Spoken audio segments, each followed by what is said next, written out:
जो प्रस्ताव लिए थे उसमें पहला प्रस्ताव था कि भाषा भावों की सशक्त अभिव्यक्ति का स्वाभाविक माध्यम है। माँ की गोद रूपी पाठशाला में शिक्षा का प्रथम सोपान उसी की मातृभाषा में प्रारंभ होता है। यही उसकी भाषा एवं ज्ञान की शिक्षा एक साथ प्रारंभ होती है। स्वाभाविक रूप से हिंदुस्तान में भाषा हिंदी अथवा कोई प्रांतीय स्थानीय होती है। पिछले कुछ वर्षों में जिस प्रकार से अंधाधुंध तरीके से अंग्रेजी माध्यम के विद्यालय खोले जा रहे हैं, उससे विद्यार्थियों की शिक्षा का स्वाभाविक प्रवाह बाधित हो रहा है। विद्यार्थी कुंठाग्रस्त एवं हीन भावना के शिकार तो हो ही रहे हैं, साथ ही शिक्षा की उत्कृष्टता का लक्ष्य भी पिछड़ रहा है। हमारा सुझाव है कि सरकार हिंदी माध्यम के विद्यालयों को अंग्रेजी माध्यम में परिवर्तित करने की अपेक्षा पृथक से अंग्रेजी माध्यम विद्यालय खोलें जहां स्वेच्छा से प्रवेश दिए जा सकें। आप सभी इस बात से अगर सहमत हैं तो अनुमोदन करें इस बात का कि हिंदी माध्यम के विद्यालय को हिंदी माध्यम के विद्यालय ही रहने दिया जाए। दूसरा, केंद्र की नई शिक्षा नीति को राजस्थान में शीघ्र लागू करते हुए प्रारंभिक शिक्षा का अध्ययन मातृभाषा में करवाए जाने का प्रावधान किया जाए। आप अपना अनुमोदन, अगर आप इस बात से सहमत हो आप इसका अनुमोदन करें, ताली बजाकर अनुमोदन करें इस बात का ओम करके। तीसरा हमारा प्रस्ताव है कि राजस्थान में हिंदी साहित्य के शोधकर्ताओं को प्रोत्साहन देने के लिए विश्वविद्यालय में शोधार्थियों के लिए स्थान बढ़ाए जाएं। विश्वविद्यालय में शोधार्थियों के लिए स्थान बढ़ाया जाना चाहिए। चौथा प्रस्ताव हमारा है हिंदी अनिवार्य एवं ऐच्छिक के पाठ्यक्रम में भक्तिकालीन द्विवेदी युगीन एवं छायावादी साहित्यकारों की रचनाओं को अधिक से अधिक सम्मिलित किया जाए। आप अपना अनुमोदन हाथ उठाकर कौम के ध्वनि के साथ स्वीकार करें। राजकाज में राजभाषा को व्यवहार में लाने की दिशा में सार्थक प्रयास किया जाए। राजकाज में हिंदी को राजभाषा के रूप में व्यवहार में लाने के लिए सार्थक प्रयास किए जाए। आज भी बहुत सारे जो आदेश निकलते हैं, मैं खुद जानना चाहता हूं, मैं मेघालय में राजभाषा का अधिकारी रहा हूं। जब मैं 2 साल मेघालय रहा तो हम लोगों ने उस समय तत्कालीन में निवेदन किया था राज्य सरकार को, भारत सरकार को, कि सभी अपने हस्ताक्षर हिंदी में करें। आप सब लोग इस बात से भी सहमत हैं कि हिंदी में साइन होने वाले चाहिए। राज्य में चिकित्सा शिक्षा एवं अभियांत्रिकी शिक्षा को देश के अन्य राज्यों की भांति हिंदी में प्रारंभ किया जाए। बहुत सारे राज्यों में मेडिकल शिक्षा उनकी भाषा में हो रही है। हम चाहते हैं कि हिंदी भाषा में इंजीनियरिंग, मेडिकल, जितने भी टेक्निकल पाठ्यक्रम होते हैं उनमें हिंदी भाषा को अनिवार्य किया जाना चाहिए। आप लोग स्तर से पुरस्कार की अपेक्षा की जाती है। जैसे ये देखा गया है कि राज्य सरकार द्वारा शिक्षा एवं उच्च शिक्षा में तकनीकी शिक्षा, संस्कृत भाषा, उर्दू, कृषि, अन्य विषयों के प्रोत्साहन हेतु छात्रों को पुरस्कृत किया जा रहा है, जिसके परिणाम सकारात्मक रहे हैं। अतः हिंदी भाषा और साहित्य के विकास को समर्पित यह हिंदी साहित्य भारती का संगठन राजस्थान सरकार से हिंदी भाषा व साहित्य के प्रति शैक्षिक अभिरुचि के विकास हेतु शिक्षा विभाग और उच्च शिक्षा विभाग में पुरस्कार देने की मांग करता है। हिंदी भाषा में पुरस्कार देने की मांग करता है। आप सभी इसका अनुमोदन करते हैं, बहुत बहुत धन्यवाद। राजस्थान सरकार राष्ट्रभाषा हिंदी के विकास व प्रसार हेतु राजस्थान माध्यमिक शिक्षा बोर्ड व विश्वविद्यालयों के माध्यम से हिंदी भाषा और साहित्य के क्षेत्र में मेधावी छात्र छात्राओं के लिए पुरस्कार प्रारंभ करे। इसके लिए हिंदी साहित्य भारती अपना प्रस्ताव पेश करती है। आप सब सहमत हैं? अनुमोदन करें इस बात का। अतः अनुमोदन के उपरांत राज्य सरकार को मांग पत्र द्वारा प्रेषित किए जाएंगे। आप सभी का अनुमोदनार्थ बहुत बहुत हार्दिक आभार, धन्यवाद। अध्यक्ष आदरणीय रविंद्र शुक्ल जी की पावन अध्यक्षता में आयोजित प्रदेश कार्यकारिणी की तीसरी बैठक सम्मानित मंच, उपस्थित सदस्यों, आप सभी को डॉक्टर तपेंद्र शेखावत तपन की तरफ से सादर अभिनंदन, वंदन। कि गत दिनांक 8 मार्च 2024 से 10 मार्च 2024 तक देश की राजधानी दिल्ली के विश्वविख्यात हंसराज कॉलेज में हिंदी साहित्य भारती गया। इस 3 दिन के कार्यक्रम में 11 सत्रों को आयोजित किया गया, जिनमें विभिन्न बिंदुओं पर विस्तृत चर्चा के पश्चात कई प्रस्ताव पारित किए गए। इन्हीं सत्रों में से एक सत्र में यह प्रस्ताव सर्वसम्मति से स्वीकार किया गया कि हिंदी साहित्य भारती की प्रत्येक इकाई के लिए प्रत्येक वर्ष हेतु निम्न कार्यक्रमों की रचना की गई है। तो उसमें एक सूची मेरे पास अनिवार्य कार्यक्रम की है, जिसमें ये कार्यक्रम अनिवार्य रूप से हमें आयोजित करने हैं। विवेकानंद जयंती, बसंत पंचमी जो माँ शारदे के जन्म दिवस के रूप में मनाई जाती है, जिसे सरस्वती जयंती के रूप में भी इसे आहूत किया गया है। वर्ष प्रतिपदा, तुलसीदास जयंती, वाल्मीकि जयंती, विजयादशमी, समर्पण दिवस। ये समर्पण दिवस 15 जुलाई को आयोजित किया जाएगा, जो हिंदी साहित्य भारती का स्थापना हुआ। और कुछ ऐच्छिक कार्यक्रम है। विश्व एवं राष्ट्रीय हिंदी दिवस, शिवाजी जयंती, गुरु गोविंद सिंह जयंती, महाराणा प्रताप जयंती, भाषा उत्सव दिवस, सुब्रमण्यम भारती जयंती के रूप में, बुद्धिजीवी सम्मेलन, राष्ट्रीय एवं अंतर्राष्ट्रीय संगोष्ठियां आयोजित करना और भारतीय अस्मिता एवं सांस्कृतिक चेतना के मुखर राष्ट्रीय एवं स्थानीय नायकों की जयंतियां मनाना तथा उनके व्यक्तित्व एवं कर्तृत्व से भावी पीढ़ी में प्रेरणा भरने हेतु प्रभावी कार्यक्रम करना। यहाँ पर कुछ उल्लेखनीय तथ्य हैं जिन्हें ध्यान रखना आवश्यक है कि अनिवार्य कार्यक्रम, जब मैंने अभी इनका वाचन किया है, कि हर इकाई को अनिवार्य रूप से करने चाहिए। साथ ही राष्ट्रीय और सांस्कृतिक महत्व के परिसंवाद, संगोष्ठी, प्रतियोगिताएं, प्रदर्शनी, पुस्तक विमोचन, कला प्रदर्शनी, नाटक, संगीत आदि संस्कार देने वाले कार्यक्रम करना संगठन की गरिमा में श्रीवृद्धि करेगा।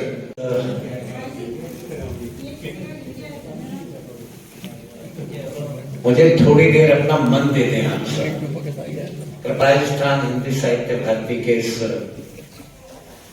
प्रांतिक विषय में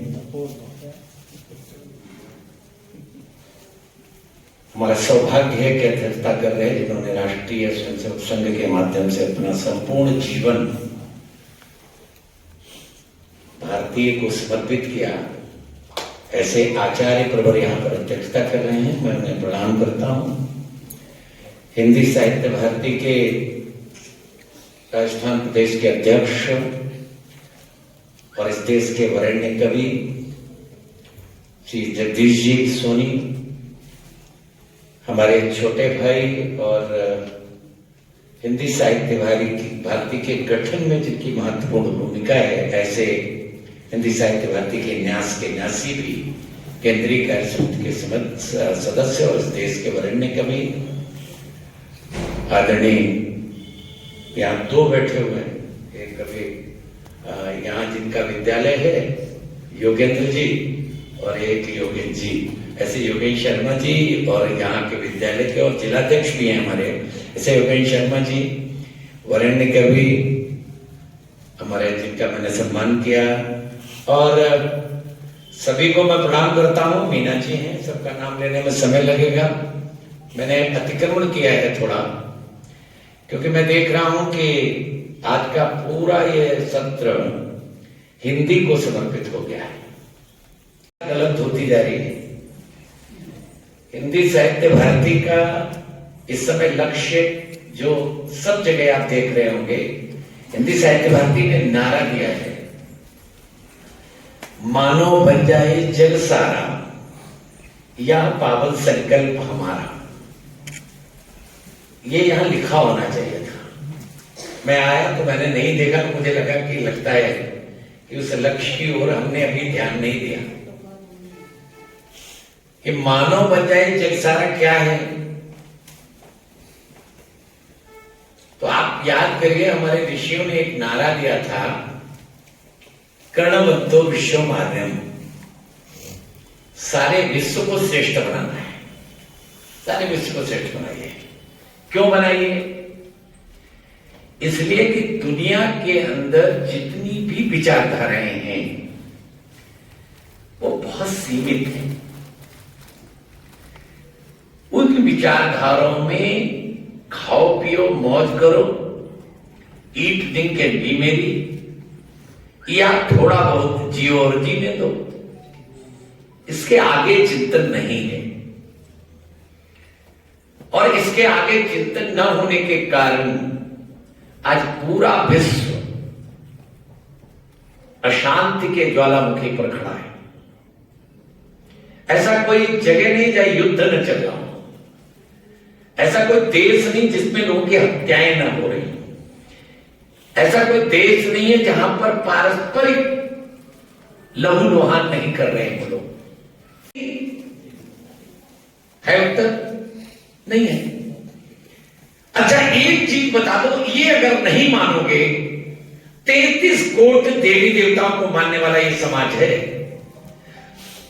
इन 33 कोटि देवी देवताओं को मानने वाला भी है और ना मानने वाला भी है, आस्तिक भी है, नास्तिक भी है, निराकार ब्रह्म का उपासक है, साकार ब्रह्म का उपासक भी है। ऐसी क्या चीज है जिसको ना मानो तो सनातनी नहीं रह जाओगे? है कुछ? अब आपको समझ में आ गई होगी।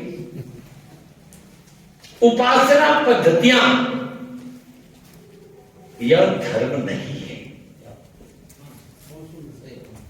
उपासना पद्धतियां पंथ है, मजहब है, संप्रदाय है, रिलीजन है। उपासना पद्धति अगर धर्म होता तो विश्व का सबसे बड़ा अगर कोई धार्मिक व्यक्ति होता तो रावण होता, दूसरा कोई नाम नहीं होता। मैं आपसे पूछता हूं कि रावण को तो आप मनुष्य तक नहीं मानते, धार्मिक मानने की तो बहुत बड़ी बात है। राक्षस मानकर आज तक उसका पुतला जलाते हो, फिर भी धर्म की परिभाषा नहीं सीख पाए। धर्म का उपासना पद्धति से लेना देना है ही नहीं।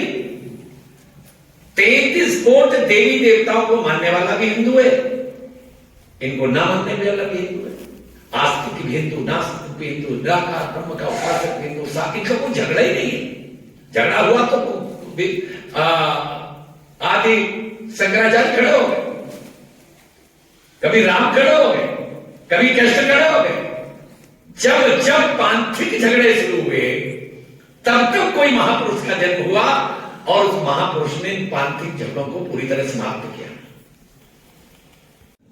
उसने अपना जाल फैलाया, दाने डाले, सारे पक्षी कूद के आगे, उनके ऊपर जाल गिर गया और जाल में भी बैठे थे तो चिल्ला रहे थे, बहेलिया आएगा, दाना डालेगा, जाल बिछाएगा, लेकिन हम नहीं बचेंगे।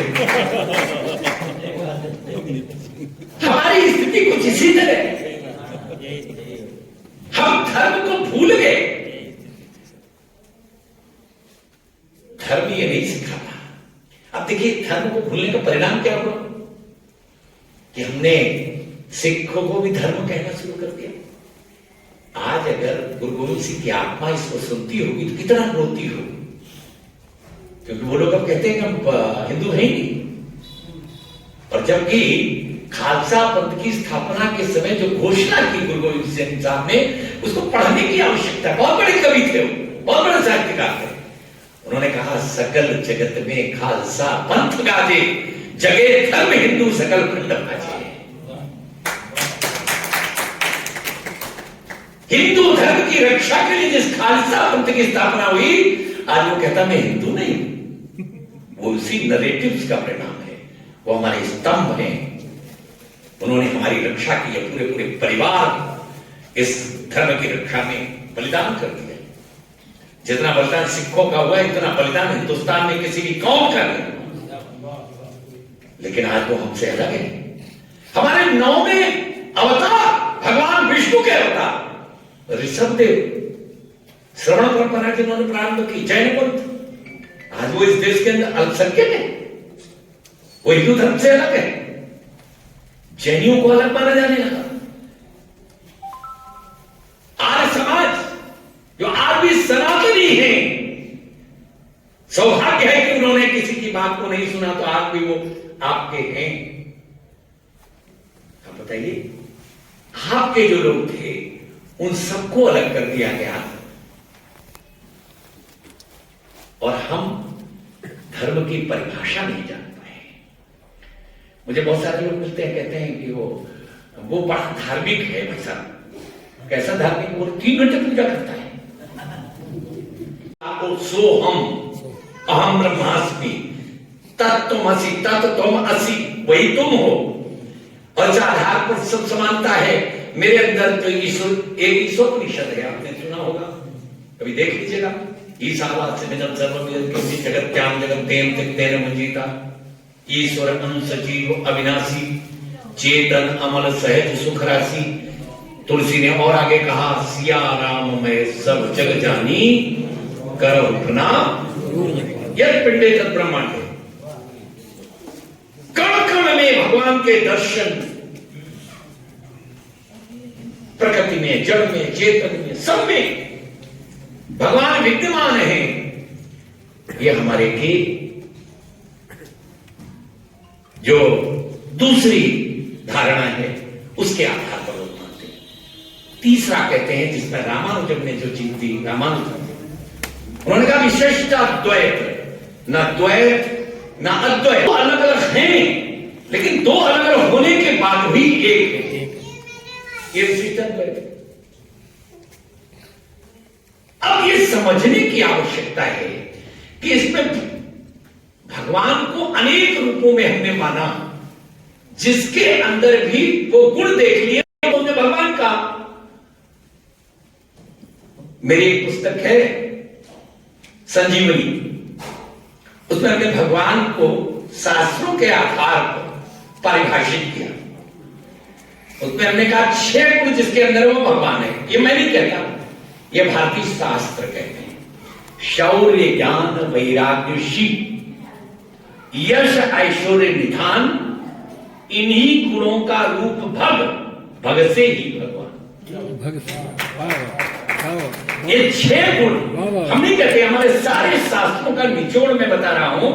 शौर्य ज्ञान वैराग्य शील यश ऐश्वर्य निधान, जरा हमारे जितने भगवान हैं इन गुणों के आधार पर, इन गुणों के आधार पर आप जरा अपने जितने अवतार हैं, 23 अवतार हो चुके हैं, 24वां अवतार अभी बकाया है, कल की अवतार यही है ना। 23 अवतारों को अगर इस बीटर में कसोगे तो आप पाओगे कि भगवान की यही परिभाषा है। विश्वों का एक बहुत बड़ा सम्मेलन था, चीन जापान सब जगह से लोग आए हुए थे। मैं ही एक बहुत छोटा साधना सा व्यक्ति था, लेकिन मुख्य अतिथि था, इस कारण से मेरे को लाभ मिला। लाभ ये मिलता है मुख्य अतिथि को सबको सुन लो, इसके बाद उसका जवाब दे दो, बाद में कोई जवाब देने वाला रहता ही नहीं। आप पूरा अपना काम करके चले आओ।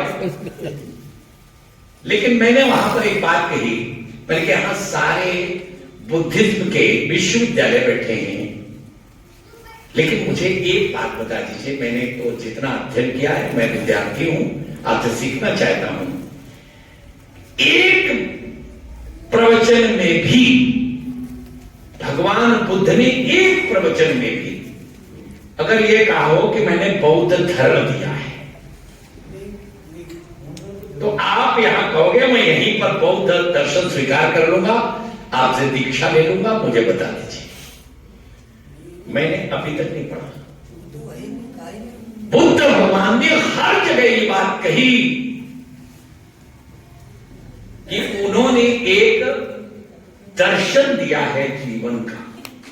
हर जगह हर प्रवचन में उनके दर्शन शब्द आया है, एक विचार दिया। तो विचार देने की स्वतंत्रता इस देश में सबको है, हमारे चिंतन के आधार पर। मुंडे मुंडे मते भिन्ना, और इसके आगे हमारे संतों ने कहा एकम सत विप्राह बहुधा वदंती, सत्य एक है, विद्वान लोग अलग अलग प्रकार से उसका निरूपण करते हैं। भाइयों बहनों, ये भारत की विचारधारा है, ये हमारी विचारधारा है, ये सनातन की विचारधारा है। और सनातन की विचारधारा होने के कारण एकमात्र दुनिया में विचार है जो पंथ निरपेक्ष है, जिसमें कोई पंथ का विचार ही नहीं है, सबको अपने अपने हिसाब से। लेकिन ध्यान रखने की आवश्यकता है, हमारे ऋषियों ने कहा मनुर्भव, बस मनुष्य हो जाओ, क्योंकि हम मनु की संतानें हैं, इसलिए मनुष्य तो बनना ही होगा। और अगर मनुष्य नहीं बने तो आप राक्षस कहलाओगे।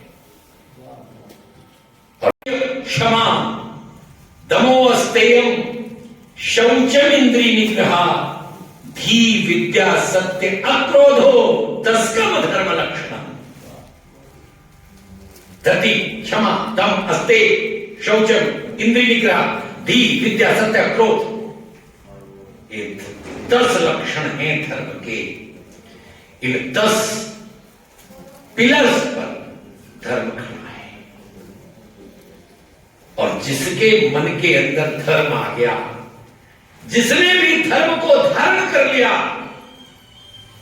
वही मैं की परिधि से निकलकर हम की परिधि में पहुंच गया, वो स्वार्थ से परे हो गया। इसलिए तुलसी से कहा गया कि धर्म की परिभाषा कर लो, तो उन्होंने बड़े सीधे शब्दों में कहा, परहित सरिस धर्म नहीं, पर पीड़ा सुन नहीं। हिंदी साहित्य भारती का भी ये मत है कि दुनिया को अगर शांति से एक साथ खड़ा करना है तो उसे भारत की चिंतन धारा के आधार पर, अर्थात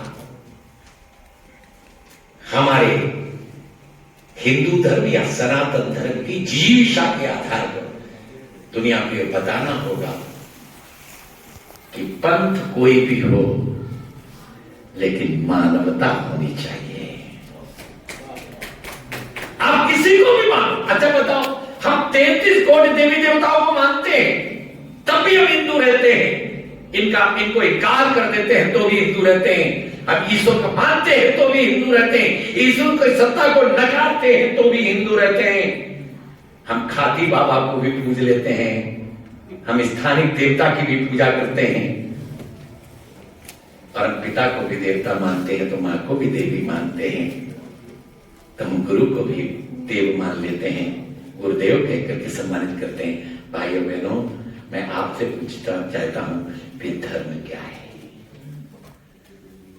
और ये परिभाषा दुनिया को समझानी पड़ेगी कि भैया अल्लाह को भी हम जोड़ लेंगे, भाई हम बाकी को भी जोड़ लेंगे। जब हमने हमारे बुद्ध भी हमारे अवतार हुए हैं, और आपको मालूम है गुरु नानक देव ने जिस ग्रंथ की रचना की, जिसका संपादन गुरु गोविंद सिंह जी ने किया, गुरु ग्रंथ साहिब, उसमें साई रामायण से हजारों के बार राम का नाम लिया गया, हजारों बार। और एक भी ऐसा ग्रंथ भारत का नहीं होगा जिस ग्रंथ का नवनीत यहां उसमें ना हो। और वे सीधे कहते हैं कि वेद कतौ नहीं मानो झूठा, चिल्ला करके कहते हैं। और देखिए, निर्गुण निराकार सबकी उपासना, उसके साथ साकार भी की भी उपासना, जो वसुधैव कुटुंबकम की घोषणा करता है। हमारा ही साहित्य है, ओम सहनावतु सहनौ भुनक्तु कह करके संयुक्त अपने जीवन की कामना करता है। हमारा ही साहित्य है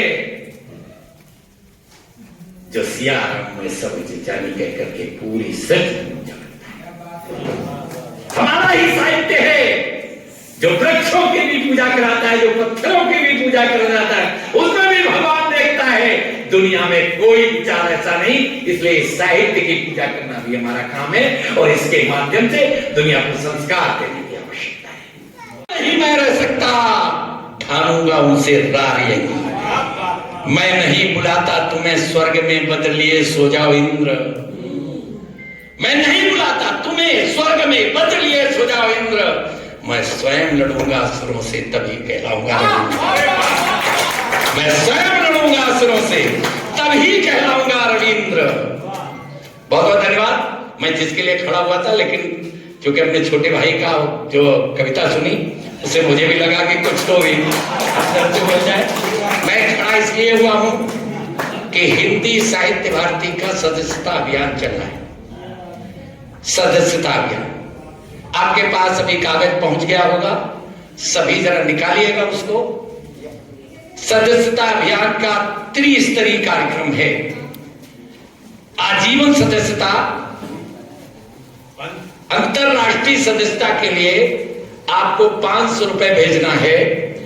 प्रदेश का जब खाता खुले तो हमें 500 रुपए प्रदेश की सदस्यता के लिए देना है।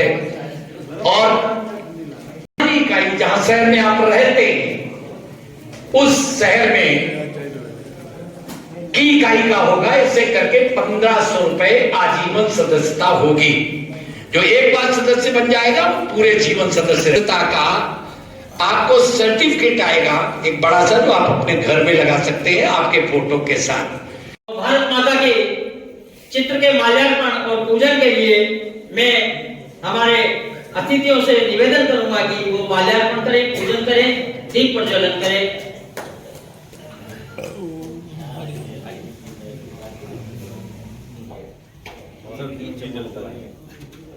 चलेगा नहीं।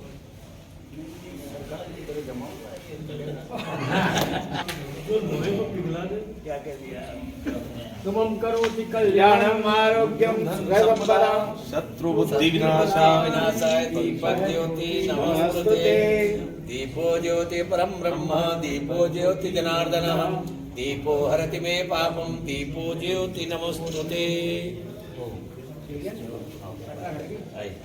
हाथ से जलाया जा रहा है, ये निर्भर करना है। कृपा हम सबको माँ अंधकार से तार दे, शारदे माँ शारदे। शारदे माँ के सम्मान में जोरदार